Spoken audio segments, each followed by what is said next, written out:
Hello everybody, my name is Sloan, this is Integrity Productions, and today I have a podcast video for you guys.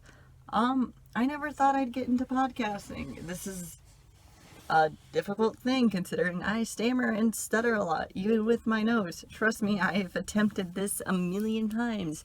But here I am anyways, because this is an English assignment and I can only procrastinate it for so long. Guess when the due date is. Guess. Anyways. Today I'm going to be discussing hell, its origins, what the Bible says about it, what's in my thoughts about it, and kind of a bunch of that stuff.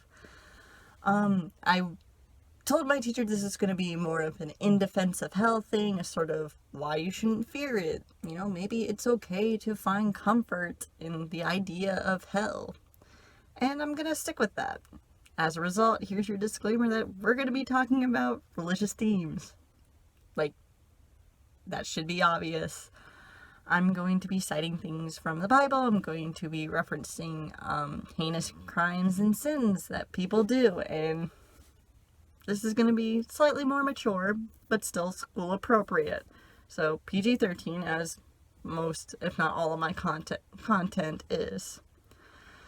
So as we get into this, I guess I could explain that I grew up Protestant Christian, so I'm aware that hell exists, or I'm aware of the concept from a young age, even though I became atheist at a very young age, 10 or 11, whatever I was in 4th grade. So I never thought about it much besides, oh, that's where bad people go. Okay, I never was afraid of it, which is really weird because as I moved into more, I guess, occult and religious spaces, spiritual spaces, I see a lot of people with religious drama who are like, yeah, by the way, the church really hammered into my head that we are all being dangled over to hell and I should fear it at every given moment of my life. And I'm like, that's awful. I'm so sorry for you. Because that was never in my concept. If you were bad, you went to hell. There was no risk of going to hell if you weren't bad. I literally cannot get more simplified than that. And that's kind of what's stated in the Bible as well. Revolution 21:8 says, "But as for the cowards, unbelievers, detestable persons, murderers, the sexually immoral, and those who practice magic spells, idol worshippers, and all those who lie, their place will be in the lake that burns with fire and sulfur. That is the second death." Hell's referred to as a lake often. That's interesting. But even if you disagree or want to argue some of those terms, it's made pretty clear that bad people go to hell. You have to really be awful to go to hell, especially in a religion like Christianity, which largely believes in, loving each other regardless and making up for your sins. Even Catholics have this idea of you can be purged from your sins, you can be cleansed and all that. The only deviation I see in this is the devil. Now, Satan, Lucifer, I'm going to be using these names interchangeably with the devil, is in hell, tormented. Well, not tormented, but was casted to hell for wronging God in some way. Revolution 2010 says, it's the devil who deceived them. I don't know what the deceiving is, but Matthew 25:41 says, "Depart from me, you accursed, into the eternal fire that has been prepared for the devil and his angels." Hell was originally a place carved out by God for Lucifer and his rebellion. Interesting on its own behalf, because if angels were his creations meant to obey his every whim, the idea of rebellion alone is interesting and can be talked about. Another would be what went in God's mind as he created hell. My best guess was, while designing this originally for Lucifer, is having something be far away and different from heaven. Because if heaven's in the clouds, as is the general perception of it, something in the atmosphere, in the clouds, up above, it's reasonable to assume it's perceived as soft, gentle, cool in temperature. And hell, described in the Bible as a lake of fire, and routinely in pop culture and our collective conscious as almost like a cave in the earth, in the ground. It's a stark contrast. Cool clouds to hot fire, hard cave to soft clouds. It was something, I don't know where I was going with that train of thought, but it is interesting to see that this was designed to be different. And it's also worth noting that the place itself seems to be the intended punishment, the lake of fire itself. God had casted out Lucifer and his angels into the lake of fire. But I think they got out.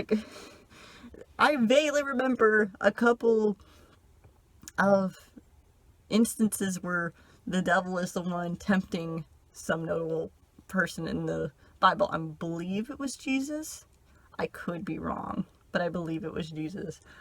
And there is this concept around that you can summon demons, that demons are still out in the world. So, whatever despite being exiled from heaven, they are by no means probably bound to hell. There is nothing keeping them there but the pain that was, burning on the way down and landing in a pit of fire. And that's what brings me to my next thing. What hell looks like can be argued. I followed a cult blog on Tumblr, Normal Horoscopes, and the caretaker has been researching demons and a lot of religious things for a long time now.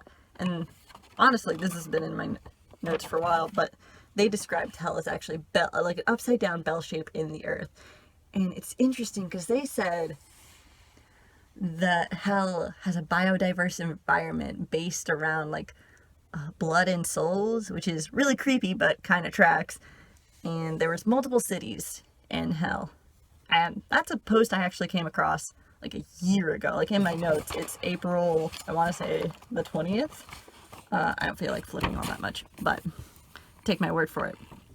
And that's interesting.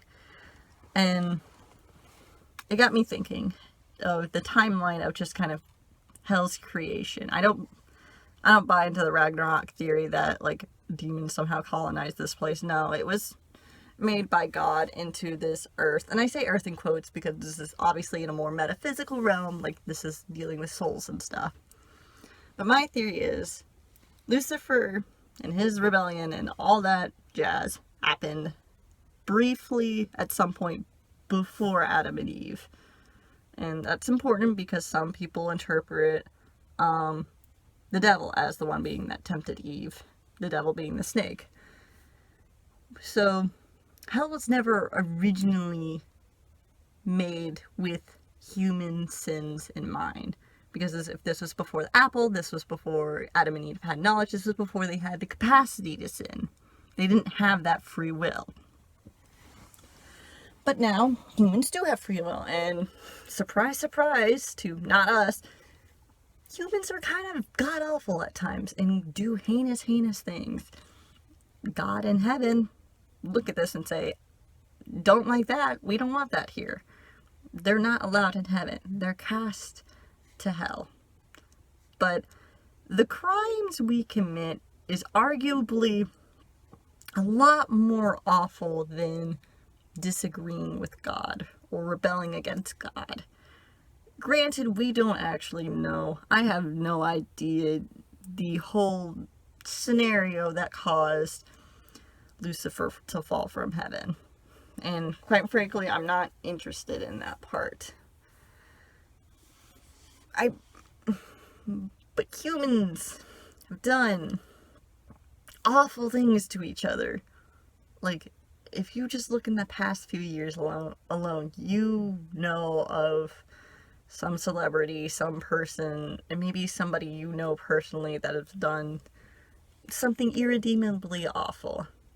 And if you look into news, you'll see that people got away with it. like for a long time. But naturally, their souls aren't in heaven. Like, heaven only associates itself with good souls. So now they're in hell. And I think once the first sinners got to hell, by that point, Lucifer and his demons have pulled themselves out of the lake of fire and sulfur, whatever it is, and set up, their cities, set up their systems. There's actually a fascinating amount of rankings that go in demons. And if you study demonology, there's like a whole thing. I could never completely get into it because it's just a lot. But I see why it's fascinating. I see why the caretaker is writing a whole book on this. So I believe Lucifer set that up because both demons and angels can look at an awful, awful person and say, that's awful. They don't deserve peace. They don't deserve a good afterlife, especially if they got away with it in the living life. And I think that is where we get our depictions of demons torturing souls, because somebody has to keep the souls into the lake of fire. Whether it is a metaphysical, like actual lake of fire that the damned souls are in, or it is something else entirely, somebody has to make sure the souls are there. Somebody does have to play that necessary evil of, the executioner here. Do I fault demons for doing this? No. I don't fault angels and God for not wanting bad people in heaven. I don't fault demons and the devil for punishing those who've done heinous, heinous things, especially since throughout the years we have repeatedly proven we cannot hold ourselves accountable. I'm sure any one of us can name a number of people who just get away with awful, awful things, both in history and in current memory. I do not blame the demons one bit for saying, screw it, y'all are awful, I can't believe it, die horribly, a second death. I suppose at this point, this brings up purgatory, its purpose. This is from in my notes and what I've gathered, a Roman Catholic belief, and it is basically in Roman Catholic doctrine, it is a final purification needed in order to get into heaven. But for, I lost my thing, but for a lot of us, it's considered a place you go if you're not good nor bad, or maybe have some sort of redemption. Dante popularized this idea that it is a mountain, which tracks. If hell is in the earth, heaven's in the clouds, a mountain goes up. And the idea is you go through a bunch of trials in order to earn your redemption and earn your place in heaven. I don't know the specifics about it. I don't know, if demons are doing the trials, if angels are, if it's a weird mixture of both and they somehow get along in order to test the souls. But in my mind, these are for people who've done some bad things that aren't irredeemable. Like, if you can have a plausible excuse for it, but it still, hurt somebody, it still was really messed up anyways, you probably end up in purgatory as your final chance to say, I can learn from this. I can acknowledge what I was wrong, in the wrong here, and I can be better. That's what I kind of think of purgatory. Now, I suppose, as I've just, described hell, I guess, well, in my notes here, it's, describe hell, describe purgatory. And I just specifically want to ask the questions, why do we deserve it? Why take comfort in it? And where does that put our beliefs? Like I said, and specifically in terms of comfort, I don't remember, this goes back to what I said about being raised Christian. I don't remember a lot of my Christian beliefs, but I remember being very irritable at the thought of this God claims to have a control and say in everything, yet look at the awful things people have done. Everybody's aware of the first two world wars, even young, like, those were specific examples in my mind. And as I grow older, there's a lot of, examples of genocides and crusades literally done in God's name, where these people got away with it. And that did not sit right with me, especially as a young child who had way too much anxiety than I had business having. The idea that you could do something and nothing was done was very scary. It's very unsettling. So I never feared hell. And and to an extent I did and still appreciate its purpose in being this place of punishing sinners, like literally as it's intended. Like I cannot imagine happily living thinking that there would be nothing in the afterlife that doesn't fit the consequences of our action, that doesn't give us our dues, and this includes those who are awful. So no, I don't fear hell. I appreciate, I suppose, its service. It does, because like I said before, I don't think humans are very good at keeping each other accountable. Our prison systems now hardly punishes those who deserve punishing, and is actually more often used to just oppress minorities. I guess here we can kind of lead into who deserves hell. I read a passage that specified all those who do magic spells. I don't think that makes you a bad person. I don't think those people deserve hell.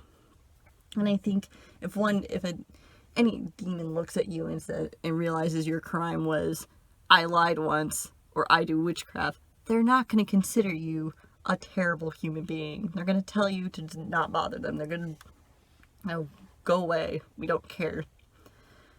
Now, I do believe, God might have... Well, no, I actually don't think God will turn you away entirely if you're a quote-unquote unbeliever. I've never heard it phrased like that, by the way. Unbeliever. That's such a weird word. Because I was also told... I suppose I don't think he'd turn away anybody that was agnostic Christian, or at least anybody that questioned if he was there. I do think he would turn away people like me, though, who actively believe and say, maybe the devil wasn't so bad, because on principle, angels and God don't like Lucifer and demons. So no, I wouldn't. So while I'd be denied heaven, I don't think I'd be deserving the lake of fire and sulfur. I'd probably, if my soul ends up in hell anyways, I'd probably end up in one of these supposed cities. If I stayed there, I'd rather actually be a spirit that, I don't know what I would want in my afterlife, and I'd rather not think about it, or at least not worry about it. But I suppose all this is to put into perspective of hell, and is it bad? It's not. I really don't think it is. And even if I'm denied heaven, I'm not going to be mad about ending up in hell. I can say that with confidence. Like I said, I've been critical of the Bible and Christians, even if Christianity not so much. I have made assumptions of God, and even if I didn't make assumptions of God, I've made my choice in saying I am a Luciferian. I've made my choice in saying, and I don't think the devil's that bad. I don't think the devil is that bad. Not for this supposed rebellion against God. I don't know all the details, and I'm going with my gut here and saying maybe that isn't deserving of the mutilation that is being burned on the way down to hell. And if that decision casts me out to heaven and to hell, so be it. It's not that bad if you don't deserve, it's not that bad if you don't deserve punishment for what you've done. I've been a good person, and I'm pretty convinced in myself and pretty confident in my morality to continue being a good person. I don't think I will need any eternal punishment. And I don't hold that against God or any angel, whatever, either. If they want to deny me for that, that's on them. I don't care. In the end, as I wrap this up, because I'm tired and it's been 20 minutes, hell is for sinners. We're not being dangled over hell. It's not an awful, thing you have to constantly worry about. It's only for those who deserve it. Revelations 20:12 says, "So the dead were judged by what was written in the books according to their deeds." The book I know is being referenced as the book of life, saying if your name isn't in it, you don't go to heaven. But more importantly here, it's according to their deeds. It's according to your actions. It's according to what you do in life. If you're an awful person, you go into hell. That's it. There's no accidental tripping into hell. There is no, your devil's gonna take your soul and drag you there. Hell is not scary to me. And I think that's what this entire podcast is gonna end is too, in defense / take comfort in it. Hell's not scary. Hell only scares you if you deserve to have it be scary to you. And I think I can just leave it there for today, because that's enough religious discussion. I find as I speak out loud that I'm Luciferian and I'm fine with being in hell, so be it. If it means not being tortured is a very awkward thing to say out loud, especially since I live in my aforementioned Protestant Christian house. So, thank you all for listening. I know this is a difference in my normal content, and I know I've been radio silent for months. It's because my laptop broke, and I finally fixed up my desktop, and maybe, just maybe, this will actually upload and be content for you guys. Thank you guys for listening. Feel free to comment and either correct me or berate me in the comments, either here on YouTube or send me ask on Tumblr. I don't care. Thank you for watching. I'll see you in the next video, whatever it may be. Goodbye. Have a good day.